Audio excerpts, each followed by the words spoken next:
Hey everyone, welcome back to Corporate Decoder, the place where we try to make sense of the confusing world of corporate filings, and sometimes it feels like a company is just rearranging the deck chairs on the Titanic. Today we're diving into a company called DIRTT Environmental Solutions Limited, and their recent filing is all about some pretty significant leadership and strategic shifts. Think of it as a company getting a new captain and a new first mate, all with a plan to steer them through some choppy waters. So the main news here is about changes at the very top of DIRTT Environmental Solutions. Limited, it's not about their sales numbers or profits this time, but more about who's in charge and how they plan to fix things. First up, Scott Robinson, who was already the chairman of the board, is now stepping into a new role as executive chairman. This isn't just a fancy title change. The filing explains that in this new position, he is going to be the point person for putting the company's strategic plan into action. He'll be leading the charge on improving how the business runs and directly overseeing the newly appointed Chief Transformation Officer. It sounds like he is going from the sidelines to the huddle, really getting hands-on with the company's overhaul. Now, let's talk about what this means for Mr. Robinson financially. He'll still get his usual pay as a board member, but he is also getting a new annual salary of $125,000. What is interesting is how this salary is split half in cold hard cash and half in the company's own stock. This is a pretty common way to align leadership's interests with the company's performance, especially when they're trying to turn things around. It's like saying, I'm invested in this success, literally. Then the company brought in Adrian Zarrett to be their Chief Transformation Officer.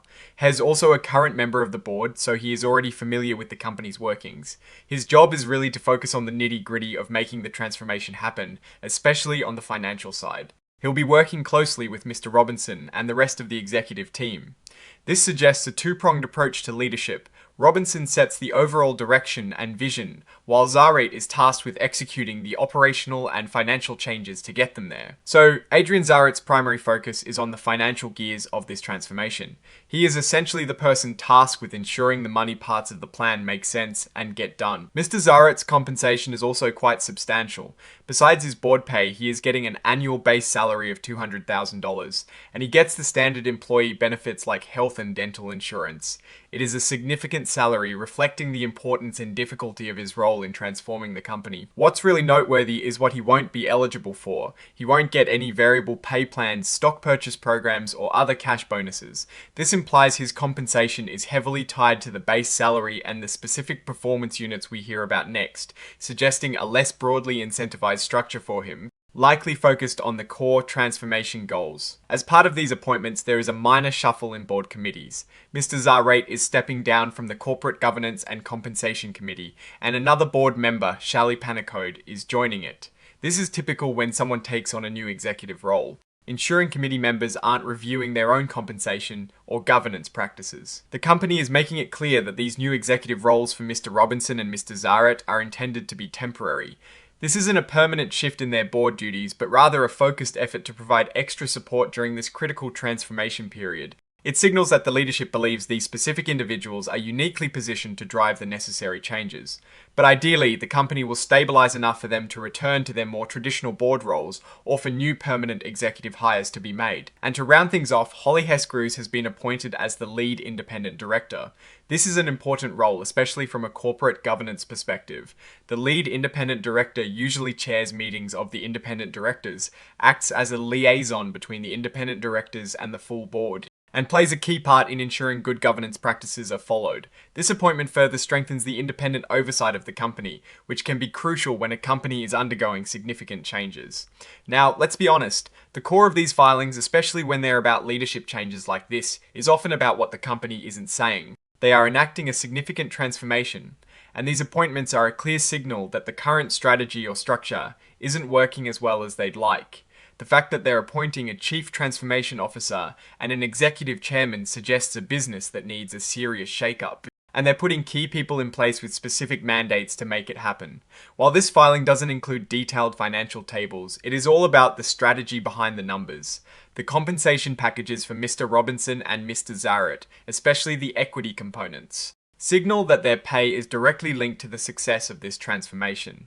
If the company turns around, they stand to benefit financially, which is a good sign that they're motivated to succeed.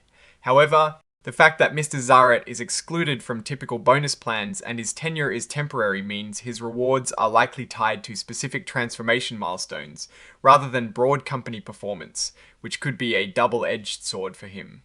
One potential risk here is the temporary nature of these roles. If the transformation takes longer than expected, or if the company doesn't see immediate results, will these leaders stay the course, or will the company be back to square one with leadership changes? The success of this plan hinges on a clear vision and effective execution, and these appointments are the first steps. Looking at the company's situation, DIRTT Environmental Solutions Limited has been in the news for various strategic reviews and potential sales of assets in the past. This move towards a transformation suggests a deep-seated need for change, likely driven by market pressures or internal challenges. Appointing Mr. Robinson to an executive role, and Mr. DIRTT as Chief Transformation Officer, shows a commitment from the board to actively manage this process. The company's future success will depend on how well Mr. Robinson and Mr. DIRTT can implement their strategic plan, and whether they can translate these leadership changes into tangible improvements in the company's performance. We'll be watching closely to see if this new leadership structure can indeed steer DIRTT towards a more stable and profitable future. Alright, that is our breakdown of DIRTT Environmental Solutions Limited's latest filing. What is your take on these leadership shakeups and what they might mean for the company's future? Do you think these moves are enough to turn things around? Drop your thoughts and opinions in the comments below. If this analysis was valuable, hitting that like button really helps us out. And be sure to subscribe for more deep dives into corporate filings. And don't forget to check out our Discord community linked in the description. It is a great place to discuss these topics further. Thanks for watching, and we'll see you in the next video.